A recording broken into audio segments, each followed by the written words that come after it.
Budget versus actual. That's one of the most important report that you will find in your FP&A career. Why? Because that is what we actually do. We will log the budget for the year and match our actuals and forecast with the budget and find out the variances and why they happen. So, in this video, we will discuss about how to actually create budget versus actual report in Excel. So, you would know how to do variance analysis, how to find out variances, and how to actually build formula so the budget versus actual report will be dynamic. You can change the dates, like if we do that's for the whole year. So, if we change the dates to maybe July, and it will automatically updates, and everything can be measurable using the dates, and it is dynamic as we like. So let's try changing the dates to June. So as we change the dates for the June, it will automatically update it. So before moving forward, let's first discuss how we actually build this and how we structure each sheet so you would know you can build for your own. So the first thing is we have created this three statement model, which includes actuals and projections. So for the actual, we have added hard coded values, and on the projection, we have used the assumptions tab to pull in the projection values from there. So if we go back and see, we have profit and loss, balance sheet, and cash flows, like every business have. And then if you go towards the budget tab, that's what you will log at the start of the year, your targets for 1 year. So you have a board meeting, you have decided that this much we're gonna expect in the revenue, this much we're gonna target our net profit, this much should be our cash balance. So all this income statement, balance sheet items are now fixed in your budget. So make sure to not add any formulas in this separate section for the budget. It should only be hard coded values for all your income statement amounts and balance sheet amounts.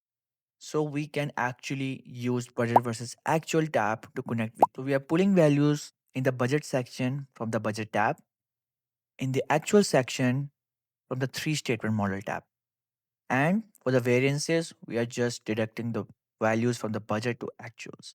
So for a positive variance is opposite based on cost and revenue. For the revenue, if we have achieved higher than expected, then it will be favorable. But in the case of cost, if it's higher than expected, then it's an unfavorable variance. And we have a percentage of variance that how we are calculating that. So this is our profit and loss. And if you scroll down, you will see the balance sheet.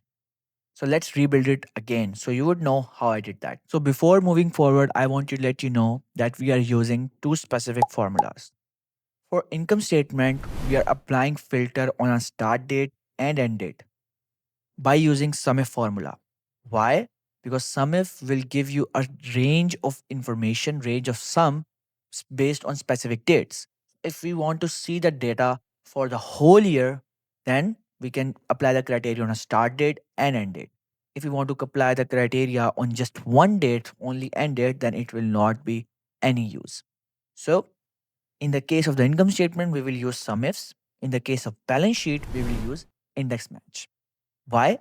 Because index match will give you the value as a date in point in time. That's what the balance sheet is for. So if you want to see the data for the July only, then it will be added for the ending date for the July. That's it. If you want to see the data for December, then it will be the ending date of the December. So let's start building. So let's build a SUMIF formula.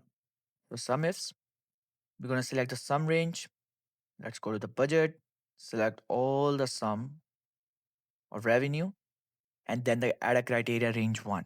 So criteria range 1 would be on a start date. And what is the criteria?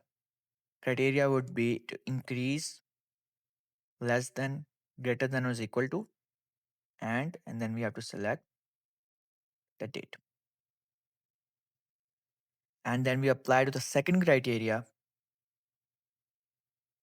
which is on the ending date. Select the date.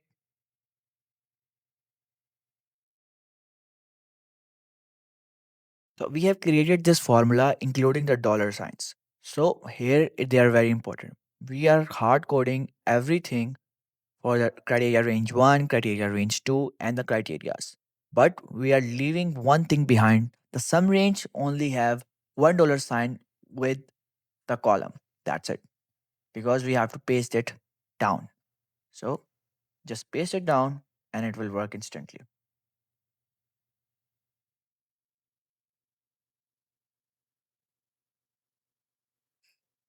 There we go. So we have created a formula for the budget section now. Let's build it for actual. Sum ifs, select the sum range. So we will go to the three statement model,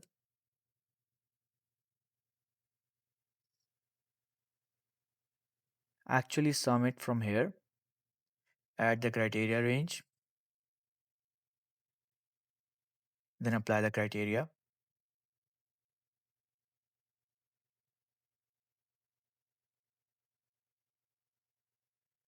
greater than,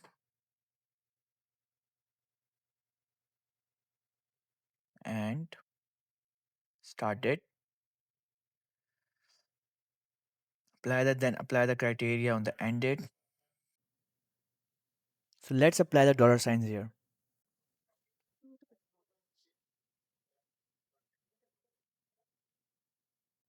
As we apply the dollar sign, we will paste this down.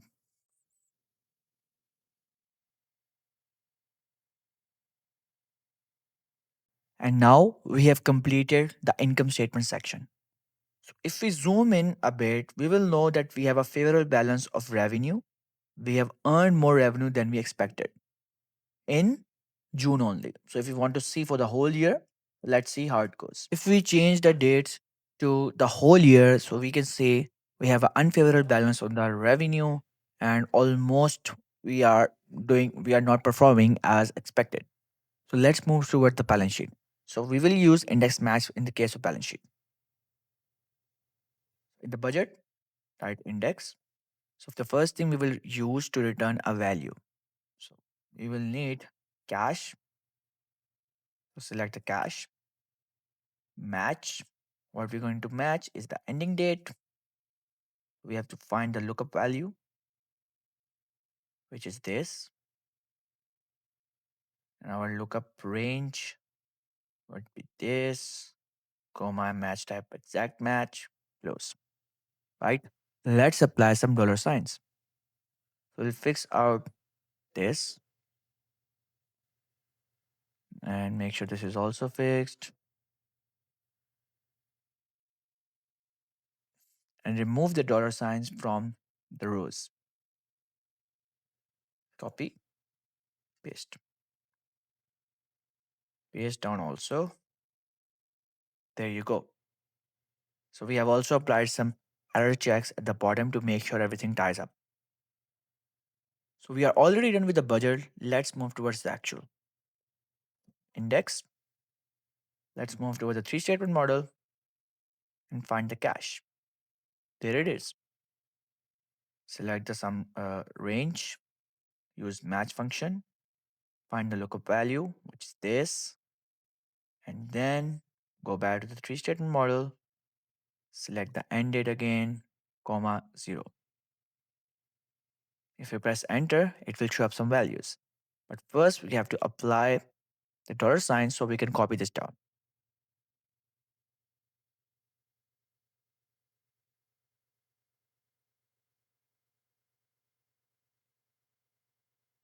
There should be no dollar sign on the rows again here.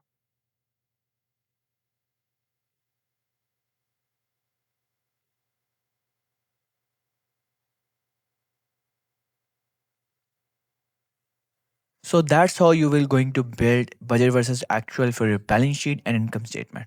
I hope you understand everything in this video and see you in the next one.